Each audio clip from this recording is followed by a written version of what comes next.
نحمده ونصلي على رسوله الكريم اما بعد بسم اللہ الرحمن الرحیم۔ عزیز ساتھیو، کچھ دن پہلے ایک دوست نے چند مسائل پوچھے تھے، تو آج کی اس نشست میں ان مسائل میں رہنمائی مقصود ہے۔ پہلا مسئلہ اس دوست نے یہ پوچھا کہ ایک عورت کا شوہر نامرد ہے تو کیا وہ عورت کسی آدمی سے زنا کر کے اولاد حاصل کر سکتی ہے یا نہیں؟ میرے عزیز دوستو، یہ بات یاد رکھیں کہ شادی کرنے کا جو اصل مقصد ہوتا ہے وہ اولاد کا حصول ہوتا ہے، جہاں سے بیوی سے اور منافع مقصود ہوتے ہیں وہاں پر اولاد کا حصول بھی اسی میں شمار کیا جاتا ہے۔ اب اگر شادی ہوئی اس طرح کہ آدمی نامرد ہے، وہ اپنی بیوی کے حقوق صحیح طریقے سے ادا نہیں کر پاتا، حق زوجیت سے بالکل فارغ ہے، عاجز ہے، تو ایسی صورت کے اندر عورت کو چاہیے کہ سب سے پہلے وہ اپنے اکابر سے رابطہ کرے، اپنے بڑوں سے رابطہ کرے کہ میری شادی اس شخص کے ساتھ ہوئی، یہ شخص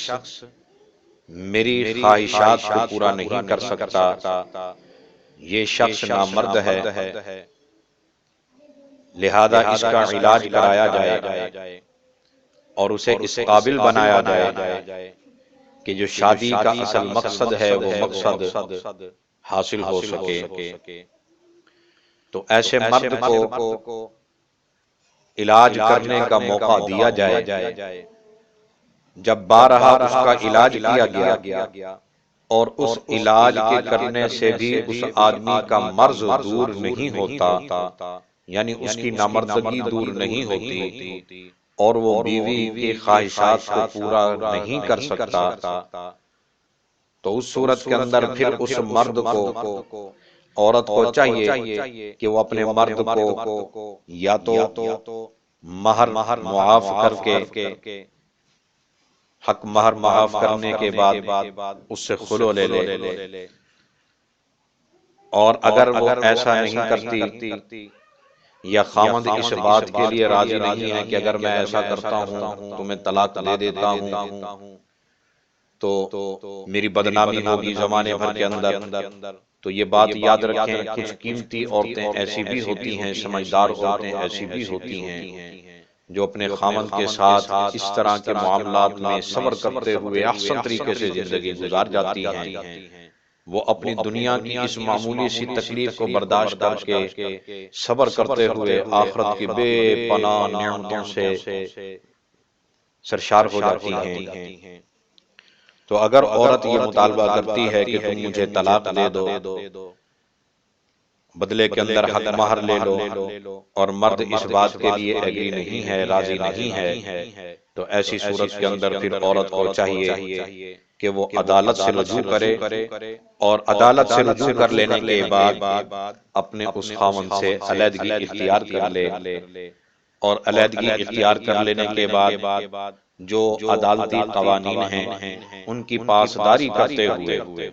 یعنی جو عدت وغیرہ ہے وہ عدت وغیرہ مکمل کر لینے کے بعد آگے کسی اور عورت سے کسی اور مرد سے نکاح کرے،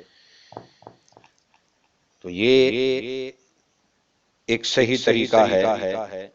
بجائے اس کے کہ ایک عورت کسی سے زنا کرے۔ یاد رکھیں کہ شریعت محمدیہ صلی اللہ علیہ وسلم کے اندر زنا کسی بھی صورت میں جائز نہیں۔ زانی مرد اور زانی عورت پر شرعی طور پر بہت سخت حدود بیان کی گئی ہیں، اس لیے ہر مرد و عورت کو چاہیے کہ اس زنا جیسی بری لعنت سے بچے۔ اللہ پاک نے تو زنا کے اندر مبتلا ہونے کے لیے جو حرکات ہیں اللہ نے تو ان سے بھی منع فرمایا ہے۔ اللہ فرماتے ہیں وَلَا تَقْرَبُوا الزِّنَا، تم زنا کے قریب بھی نہ جاؤ، إِنَّهُ كَانَ فَاحِشًا، کہ یہ بے حیائی کا راستہ ہے، برا راستہ ہے، بےہودگی کا راستہ ہے، اس سے بچنے کا اہتمام کیا جائے۔ اسی طرح دوسرا مسئلہ توجہ کریں، ساتھی نے دوسرا مسئلہ پوچھا کہ پینٹ کو فولڈ کرنے سے نماز ہو جاتی ہے یا نہیں؟ تو میرے عزیز دوستو، یہ بات، یہ اصول ہمیشہ کے لیے یاد رکھیں کہ پیغمبر علیہ السلام کی ذات اقدس نے ساری زندگی اپنے ٹخنوں کو نہیں ڈھکا۔ آپ علیہ السلام کا جو ازار تھا، جو آپ کپڑا پہنتے تھے سطر کو چھپانے کی غرض سے، وہ آپ کا کپڑا تقریباً ٹخنوں سے اوپر آدھی پنڈلی تک ہوا کرتا تھا۔ تو اس لیے ہر انسان کو چاہیے کہ اس سنت کو ہر جگہ پر عام کرے، گھر کے اندر بھی، بازار کے اندر بھی، مساجد کے اندر بھی۔ لیکن افسوس کی بات یہ ہے کہ آج کل لوگ اس چیز کو معیوب سمجھتے ہیں، نبی کی سنت کو اللہ معاف فرمائے معیوب سمجھتے ہیں، اور اپنی ازار کو جو ہے وہ بجائے ٹخنوں سے اوپر کرنے کے ٹخنوں سے نیچے رکھتے ہیں۔ تو حالت نماز کے اندر یا بغیر نماز کے شلوار ہر حالت میں، ازار ہر حالت میں، پینٹ ہر حالت میں ٹخنوں سے اوپر ہی ہونی چاہیے۔ باقی اگر کوئی بندہ تکبر کی غرض سے ایسا کرتا ہے کہ ٹخنوں سے نیچے جو ہے وہ اپنی پینٹ وغیرہ کو رکھتا ہے، ازار کو رکھتا ہے،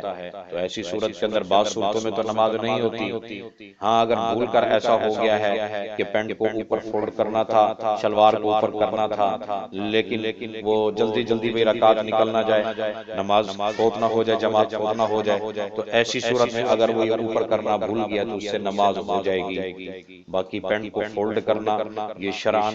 کوئی عذر نہیں ہے۔ کوشش یہی کریں انسان کہ ہر حالت کے اندر اپنی ازار کو، اپنی پینٹ کو ٹخنوں سے اونچا رکھے۔ نماز کی حالت کے اندر بھی اگر کر لیتا ہے تو کوئی حرج نہیں ہے۔ اسی طرح تیسرا مسئلہ ساتھی نے پوچھا کہ سائیڈ کی مانگ نکالنا کیسا ہے؟ میرے عزیز دوستو، پہلے تو یہ اصول سمجھیں کہ حضور علیہ السلام سے یا تو مکمل بال رکھے جائیں، زلفیں مبارک جس طرح حضور علیہ السلام کی تھی، ٹھیک ہے، یا پھر یہ ہے کہ ہر طرف سے بال برابر ہونے چاہیے، یہ بالکل سر پہ جو ہے وہ اسرا وغیرہ ہونا چاہیے، بالکل سر مڑوا دینا چاہیے۔ لیکن یہ اس طرح کے بال رکھنا کہ کچھ بال رکھ لیے اور کچھ بال مڑوا دیے، ہاں یہ شرعاً ٹھیک نہیں ہے، شریعت کا یہ مزاج نہیں ہے۔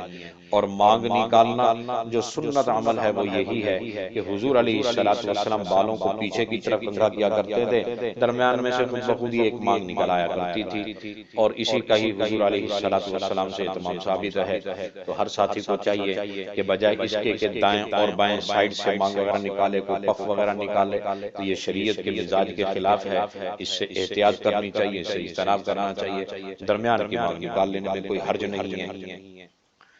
اسی طرح ساتھی نے سوال کیا کہ حضرت مرغی کے پنجے کھانا کیسا ہے؟ تو میرے عزیز دوستو، جب مرغی حلال ہے تو پھر اس کے پنجے بھی حلال ہیں۔ یہ بیائی نہیں اسی طرح ہے، جس طرح بڑے جانور کے پائے کھائے جاتے ہیں، اسی طرح مرغی کے بھی یہ پائے ہیں۔ اگر ان کو صحیح طریقے سے دھو لیا گیا ہے اور انہیں اچھے طریقے سے دھونے کے بعد پاک صاف کر کے